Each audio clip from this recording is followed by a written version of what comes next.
Sözün açıq kameranın qarşısına oturanda nə haqqında danışacağımı bilmirdim. Sadəcə danışasım var və kameranı düzəldərkən ağlıma gələn bir mövzu oldu. Ədalət nədir? Daha doğrusu ədalət sözünü biz çox eşidirik, çox da işlədirik. Ədalətli olmaq lazımdır, nə bilim, əxlaqlı olmaq lazımdır. Bütün bunları tək-tək girərsəm çox uzun çəkəcək. Ona görə sadəcə danışmaq istəyirəm. Oradan buradan, yəni mənbə yox, hər hansı bir söz yox, sadəcə olaraq danışma olacaq. Belə söhbət kimi, qarışıq bir söhbət olaraq. Əvvəlcə ədalətə girək. Ədalət nədir? Misal üçün. Bu mənə görə, yəni bunun təbii ki bir çox variasiyaları var fəlsəfədə, amma mənə görə ədalət bir səsdir deyə bilərəm. Yəni bəsit, həqiqətən çox geniş bir miqyasda danışmaq lazımdır bunu. Suveren güc və kütlə üzərindən, sosial istisna mexanizmləri üzərindən ədaləti danışa bilərik, okey? Lakin ədalətin həqiqətən nə olduğu üzərinə danışmaq istəyirəmsə, mən ədalətə oradan girməliyəm ki, ədalət bir səsdir. Amma necə bir səs?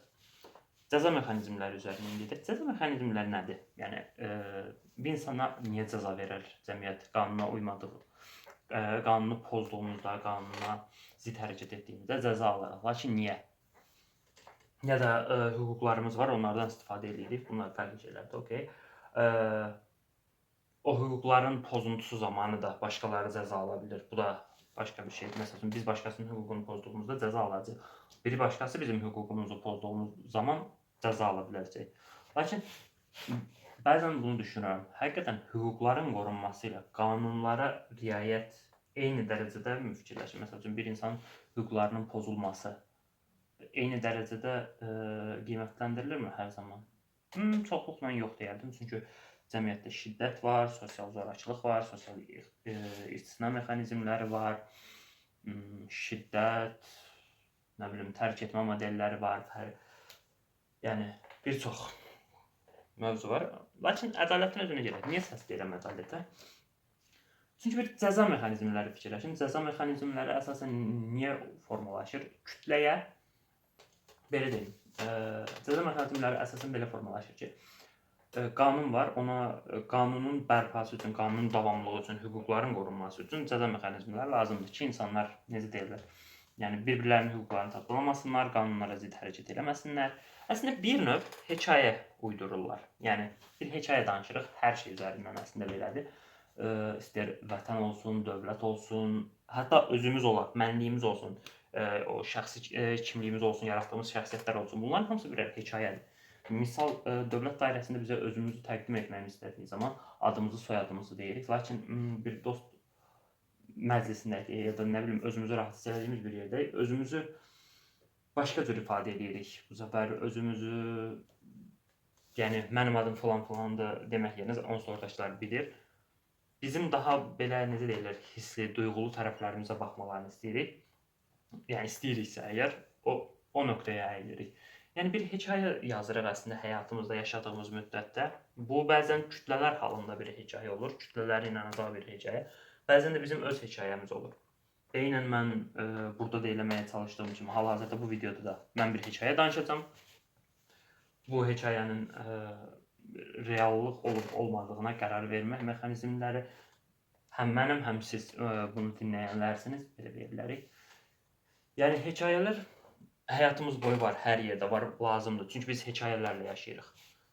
Yəni dediyimiz kimi cəmiyyət dediyimiz bir şey kütlə dedik, cəmiyyət, kütlə, nə bilim, adına hər nə deyirsən, kollektiv, bunlar ayrı-ayrı şeylər təbii ki. Bunları bir arada tutan mexanizmlər hekayələrdir. İnsanın fərdi olaraq yaşamasına səbəb olan da hekayələrdir. Misal, bir çox videolarda demişəm, nihilistdən. Nihilist olmağımın əslində səbəbi də budur. Mən nihilist deyimə bir hekayə yaratmışam. Əslində deyirsən ki, heç bir şeyin mənası yoxdur. Mənasızlıqdan bəhs edirsən. Lakin o mənasızlığın içində belə bir hekayə yaratma prinsipinə girirsən. Bir məna yaratma deyil bu. Bir hekayə yaratmadır. Davamlı olaraq reallığı, insan reallığa toxunması hekayə ilə mümkün olur. Reallığı gerçəyə çevirməsi hekayə ilə mümkün olur. Məsəl üçün, müharibələr olur. Ölənlər insanlar olur, əzab çəkən insanlar olur. Hansısa bir, necə deyirlər, əlini, qolunu, gözünü itirənlər insanlar olur. ağlayanlar insanlar olur. Amma dövlətlər heç vaxt ağlamır, vətən heç vaxt ağlamır. Misal gözəl bir söz var, poetikdə bir sözdür. Deyir ki, əgər torpaq uğrunda ölən varsa onun adı vətəndir. Burada da eyni şeyi nəzərdə tutur əslində. Bir hekayə yazırıq. Bu hekayəni reallığına çevirmək üçün biz əzabda çəkməliyik, sevinclərimiz də olmalıdır, xoşbəxtliyimiz də olmalıdır. Yəni bir nöqtədə hər şeydən bəhrələnməliyik ki, biz hansısa bir sistemi yarada bilək. Hekayəni qurmaq üçün bunlara ehtiyacımız var, hamısına. Bir hekayənin içində davamlı olaraq depressiya ola bilməz, davamlı olaraq xoşbəxtlik. Xoşbəxtlik özü də bir hekayədir. Depressiya dediyimiz şey bir hekayədir. Biz hekayələri yazırıq və onları təsirində qalırıq. Şəxsiyyətlərimiz, kimliklərimiz bir növ bu hekayələrlə formalaşır. Biz də eyni o hekayələrin bir üzvüyük, yəni narrativ identity deyirlər. Narrative identity. Nəysə, hekayədən kimlik şəxsiyyətləri yaratdıqda bir növ nağıl kimi deyil. Yalnız bunlar nağıl kimi deyil. Bunlar strukturları olan, real həyata adaptasiyaları olan hekayələrdir. Bu səbəbdən məsəl üçün din, tən, özümüz deyirəm ki, hekayələri. Biz bu hekayələr üzərindən formalaşırıq, hekayələr yaradırıq, hekayələrlə formalaşırıq. Və dediyim kimi, buradan da ədalət mexanizminə gələcəm indi. Hekayəni yaratdıq, dedik ki, bir ədalət deyə bir şey var. Hər nağılından bir ədalət forması keçir. Bu cür ədalət var, fərqli ədalət. Birinə görə ədalət başqa bir şeydir, birinə görə başqa bir şeydir. Mənə görə ədalət səsdir, çox bəsit dillə desək. Çünki cəza mexanizmlərindən istifadə edir ədalət. Cəza mexanizmləri nə edir? Kütlə hansı səsə ədalət desə, yəni hansı səs üçün ədalət istəsə, suveren güc cəza mexanizmlərini bir alət kimi fikirləşək. O alətlə ədaləti bərpa edir. Ya da eləyirmiş kimi görünür, artıq hansını qəbul edirsinizsə. Və bu hekayədə bu çıxır ki, suveren güc ədaləti bərpa eləyərək kütlədən özünü ayırır və özünün müqəddəsliyini bir növ elan edir kütlənin gözündə. Çünki o ədalətin bərpa edicisidir. Bütün bu suveren güc sistemlərində də dinlər olsun, dövlətlər olsun fərqi yoxdur. Eyni sistem üzərindən formalaşdırırlar. Hekayədə həmişə yaxşı adam var. Hamının hekayəsində, ən pisinin belə hekayəsində yaxşı adam var. İnsanlar üçün yaxşılıq etməyə çalışır, faydalı bir şey etməyə çalışır ya da faydalı bir şey etməsə belə bunu yaxşılıq adı altına bir növ geyindirə bilirlər. Misal üçün, bildiyimiz kimi şeytan ən böyük, necə deyirlər, biz uşaqlıqdan, yəni İslam dini çərçivəsində olsun, timiz içərisində olsun, başqa cəmiyyətlər içərisində olsun, fərqi yoxdur. Dünya çərçivəsində onsuz da bir pis var, bir yaxşı var, bu anlayışlar var və şeytan və tanrı anlayışı biraz qlobal anlayışdır. Düzdür, hamı üçün keçərli deyil, amma bu anlayışlar qlobaldır da bir nöqtədə. Tanrı anlayışı, şeytan anlayışı. Biz şeytanı pis olaraq fokuslamışıq öz cəmiyyətimizdə.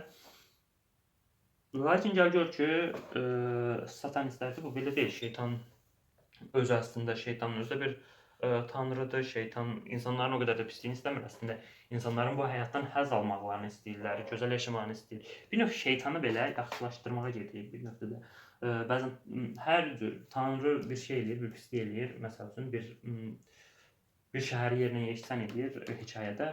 Amma bu onun bir bildiyi vardı, bizim başımıza bir iş gəldi, onun bir bildiyi vardı deyirik. Bu nöqteyi nəzərlərdən inkişaf elətdiririk hekayəni. Hər zaman bir yaxşı funksiyası yaradırıq. Bugün televizorda verilən, nə bilim, baxdığımız filmlər, seriallar hamısında bir hekayə yaradılır, bir qəhrəman yaradılır. O qəhrəmanın üzərindən də bir linçpin deyərdim buna. Linçpin yaradır, linçpinlərə meyilliyik biz. Bir hekayənin hər zaman linçpin olmalıdır. Ədalətin səsi burada gəlir. Kütlə dediyimiz kimi hansı səsə işarə edirsə, cəza mexanizmlərindən istifadə edən suveren güc onu bərpa edir və ədalətin bərpa edicisi kimi özünü inkişaf elətdirir. Amma bu sadəcə özlüyün üçün, ədaləti bərpa etmək üçün sadəcə yetərli deyil. İnsanlara faydalı da olmalısan, insanların tələblərini qarşılamalısan, bəzən cəza verməlisən, bəzən mükafat verməlisən.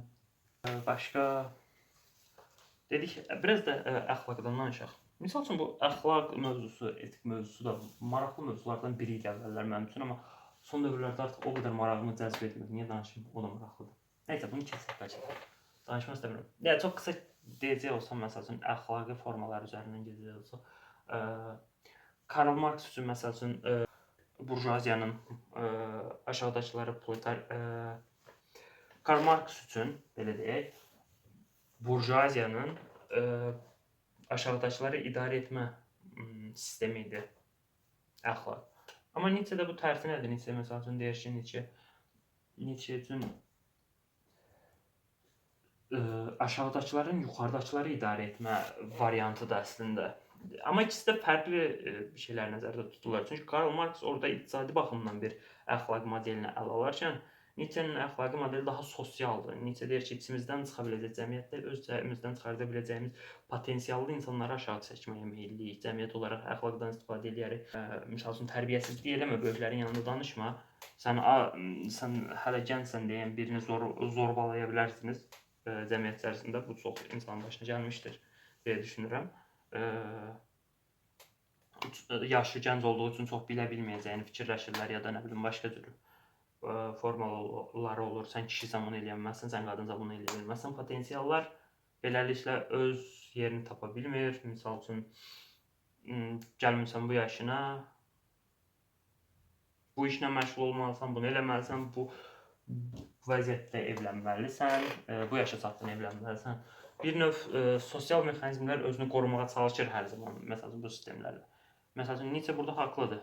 Amma Nietzsche'nin haqlılığı sosial səviyyədədir. Marx'ın düzgünlüyü isə iqtisadi səviyyədədir. Bunlar fərqli mövzulardır, misal üçün. Misal üçün, Bourdieu'nun nə deyirsə, sosial məkanı məntiqi üzərindən formalaşdırmaq lazımdır. Bunu biraz, yəni, iqtisadi janrlar ayrıdır, sosial məkan məntiqləri də var bunun üzərindən. Hansı cəmiyyətdə yaşayırıq, necə bir cəmiyyətdə yaşayırıq, bu cəmiyyətin hansı funksiyaları var ki, biz kütlə ilə cəmiyyətdə məncə çox qarışdırırıq. Bu da özümdən uydurduğum bir şey olacaq, amma məncə cəmiyyət funksional bir sistemdir və kütlə isə bunun içərisində daxil olan, hər zaman məntiqli ya da rasional düşünməsə belə, öz rasionallığı olan, yəni öz məna obyektləri olan bir sistem olmalıdır. Yəni tamamilə, necə deyim, tamamilə belə irrasional bir forma ilə inkişaf eləmir. Rasionaldır özünə görə. Kütlənin özünə görə bir rasionallığı var məncə, öz mənalandırma prosesləri var. Tam məntiq deyə bilmirəm. Çünki məntiqə oturmayan şeylər də ola bilər kütlədə, olmaya da bilər. Məntiqli şeylər də ola bilər bu arada. Fərqli nöqtələrə gedib çıxacaq. Belə etik problemlik, etik də əslində əxlaqın başqa bir əxlaq daha spesifikdir məncə. Etik daha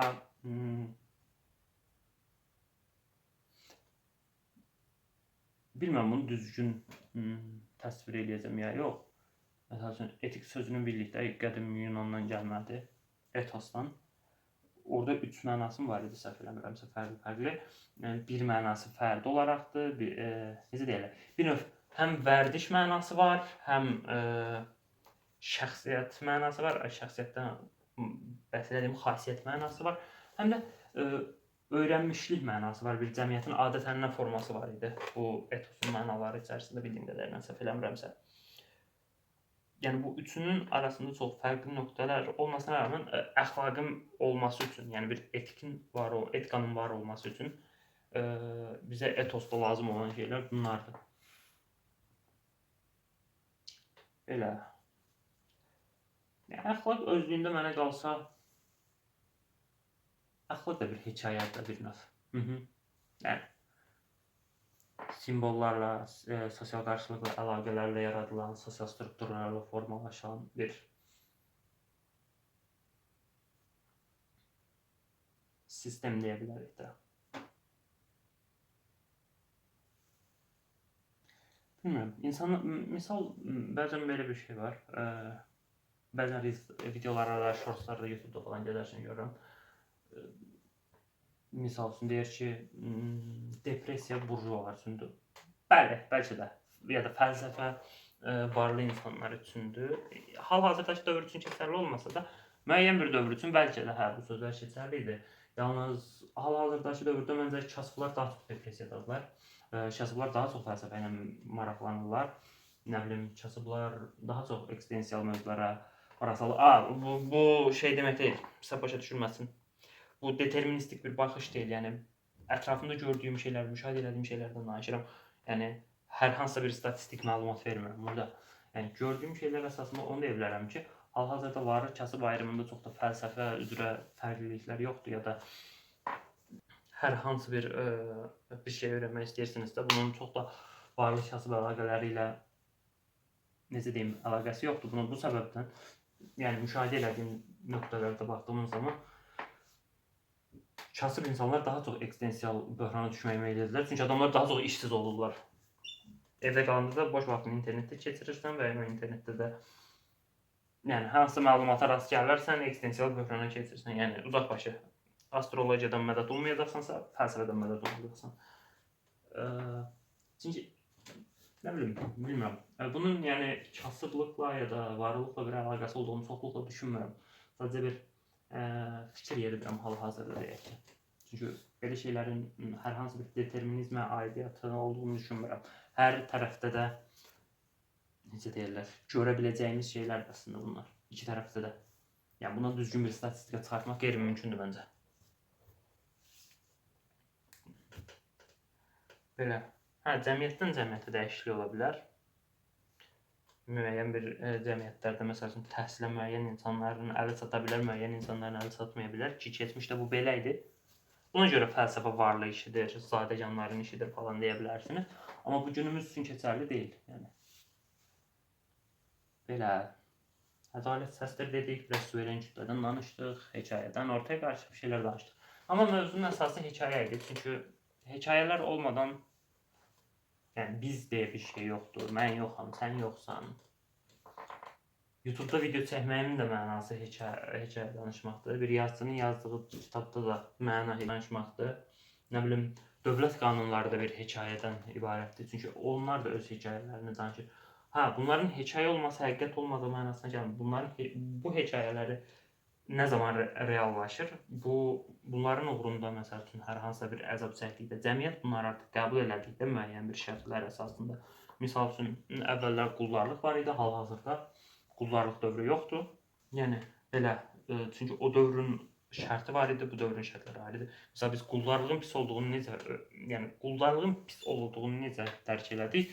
Qul olduq, qullarlığın necə pis ola biləcəklərini gördük, nələrə gətirib çıxara biləcəyini gördük. Daha sonra insanlar azadlıq uğrunda mübarizə aparmağa başladılar, amma hal-hazırda da nə qədər azadlıq o da müzakirə oluna bilər. Amma ən azından əlimizdə zəncirlər yoxdur. Borclar var bir çox insanda. Yəni bilmirəm, hal-hazırda nədən danışmalı, nə bilməli? Tao Te Ching belə bir kitab vardı. Laozunun kitabı idi səhv eləmirəmsə. Bunun mənə qarşılığı, yəni Azərbaycan dilinə çevirsək, yolun immanentliyi deməkdir bir növ. Bir yola çıxdığımız zaman özümüzü aşmağa fikirləşməməliyik. Yəni öz potensialımızın üstünə çıxmağı fikirləşməməliyik. Əslində öz içimizi kəşf eləməliyik, öz immanentliyimizə gedib çıxmalıyıq. O zaman potensialımızı, həqiqətən potensialın nə olduğunu görə biləcəyik. Lakin bu yolun axırı da varmı, onu da bilmir mövzu. Heç mən də bilmirəm. Və öz içimizə doğru səyahət elədiyimizdə, yəni yola immanent baxdığımız zaman belə bu da bir hekayəyə çevrilir. Yəni hara baxarsan bax, nə eləyərsən elə, hansı məntiqlə eləyərsən elə, axırı əvvəl bir hekayə yazırıq hamımız. İstər cəmiyyət olaraq, böyük kütlələr olaraq, istər fərd olaraq hər birimiz bir hekayə yazırıq və o hekayəni yaşayırıq. Eyni zamanda yaşadığımız hekayələri də yazırıq. Biz yaşadığımız hadisələri bir hekayə kimi danışırıq, bir hekayə kimi keçmişə baxa bilirik, onlar haqqında fikirlər, məlumatlar toplaya bilirik. Yəni bir növ baxdığımız zaman hər şey hekayədir, hər şey və hər kəs hekayədir. Elə, bu qədər.